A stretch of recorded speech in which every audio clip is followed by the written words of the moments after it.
मैं उनका शुक्रगुजार हूं। आबू इतिहास, संस्कृति और पुरातत्व का त्रिवेणी संगम रहा है। यहां पर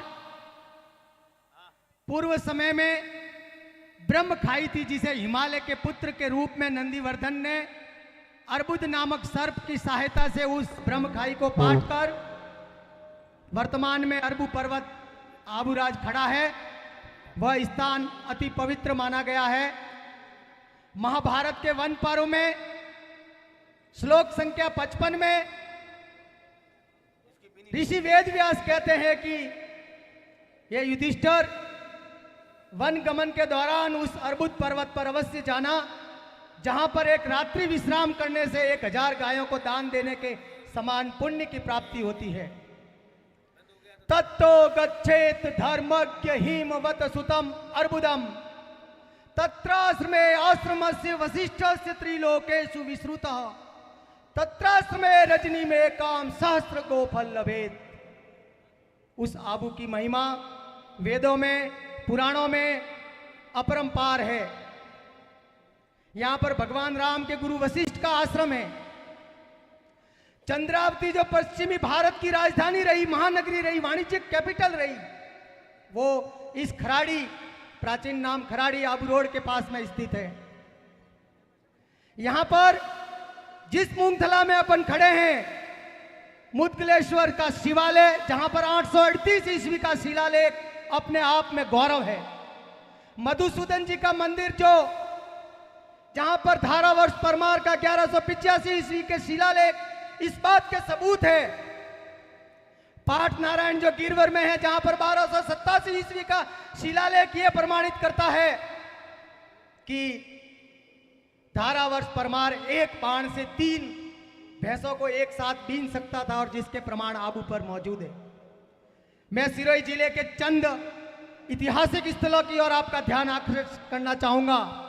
सन 1178 ईस्वी में कासिंद्रा का युद्ध हुआ, जो भारत के इतिहास का गौरवमय युद्ध था, जहां पर विदेशी आक्रांताओं का गजट और उनके राइटर ताजुल मासिरी और तबकात नासिरी में यह उल्लेख है कि मोहम्मद गोरी घायल हुआ और पराजित होकर 1178 में लौटना पड़ा। यह कासिंद्रा आबू की तलहटी में है, जहां पर धारावर्ष परमार, नाडोल के शासक केलन चौहान और गुजरात के चालुक्य साम्राज्य की मातृशक्ति ने, नायकी देवी ने उस सेना का नेतृत्व किया। यह हमारे लिए गौरव का विषय है। हम सबके लिए इतिहास का ये ऐसा गौरव जनमानस के सामने लाना हम सबका कर्तव्य है। सारणेश्वर जी के युद्ध में अलाउद्दीन खिलजी की पराजय हुई 1298 ईस्वी में। 17 अक्टूबर 1583 ईस्वी को दत्तानी के मैदान में मुगल सेना की शिकस्त हुई, और यह कहना पड़ा, अवर नृप पतशा आगे होय भ्रत जोड़े हाथ, नाथ उदय पर नी नमियो नमियो नी अर्बुद नाथ। और जब आबू पर ब्रिटिश अंग्रेजों की सत्ता, अंग्रेजों की हलचल हो रही थी, तो उस समय भी हमारे धरती पुत्रों ने अंग्रेजी सत्ता का भी विरोध किया था। वो भी उनके लोकगीतों में उल्लेखित है। आबू थारा पहाड़ा में अंग्रेज उतरी और लीली टोपी रो। यह लोकगीत इस बात का सबूत है कि हमारे धरती पुत्रों को अंग्रेजों की हलचल और ब्रिटिश सत्ता के प्रति आकर्षण नहीं है, उनका विरोध है। 6 मई 1922 ईस्वी को लीलूड़ी बल्ली भूला वालोरिया में सैकड़ों आदिवासियों का बलिदान, लहूलुहान शहादत इस बात का प्रतीक है कि जब भी, चाहे वो पौराणिक काल रहा है, मध्यकाल रहा है, आधुनिक काल रहा है, यहाँ के धरती पुत्रों ने देश, धर्म और राष्ट्र धर्म निभाते हुए स्वतंत्रता और मातृभूमि के लिए बलिदान दिया है। यहीं पास में वशिष्ठपुर, जिसे बसंतगढ़ कह के वो प्राचीन गुरुकुल के रूप में संकेत मिलते हैं। हमारा मार्कंड पुराण, जो मार्कंड ऋषि का आश्रम, जहां पर अजर अमर का वरदान मिला, और वह तत्समय बड़ा अनुसंधान केंद्र था। पिंडर वाटक, जहां पिंड हरने का काम किया जाता था। हमारा पिंडर वाटक, अर्थात कहने का मतलब यह है कि जो यह आबू का क्षेत्र है, वो इतिहास, संस्कृति और पुरातत्व का त्रिवेणी संगम है। यहां पर कल धारावर्ष परमार साहब का कोई शासक का मैं पढ़ रहा था, 56 साल तक उन्होंने शासन किया, और 1163 से पहला शिलालेख उनका मिला, और 1219 का मकावल में अंतिम शिलालेख मिले, जिनके करीब 18 शिलालेख यहाँ के विभिन्न गांवों में पाए जाते हैं। यह हमारी धरोहर है। ये बावड़ियां, ये जो छतरियां, ये युद्ध के मैदान, ये सब हमारे अतीत का गौरव है और जिनका संरक्षण और विश्व पटल पर उभारने का काम हमारे लोगों का, हम सब का नैतिक दायित्व है। इस मंच पर हमें समय दिया।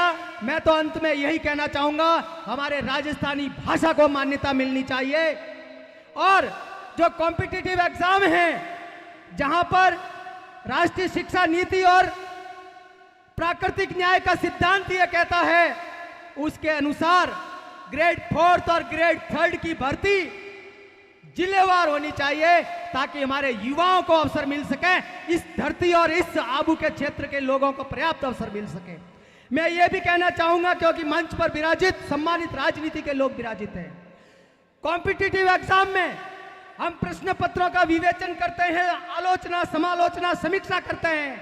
हमारे मारवाड़ क्षेत्र के प्रश्नों को वेटेज नहीं दिया जाता है, अर्थात मारवाड़ क्षेत्र के, आबू क्षेत्र के कम प्रश्न पूछे जाते हैं। इस कारण प्रतिस्पर्धा की परीक्षाओं में हमारे बच्चे तुलनात्मक दृष्टि से कम उत्तीर्ण होते हैं। हमें चाहिए कि हमारे क्षेत्र के प्रश्न, हमारे मारवाड़ क्षेत्र के प्रश्न भी पर्याप्त मात्रा में पूछे जाएं ताकि हमारे बच्चों को भी उन भर्तियों में उचित अवसर मिल सके।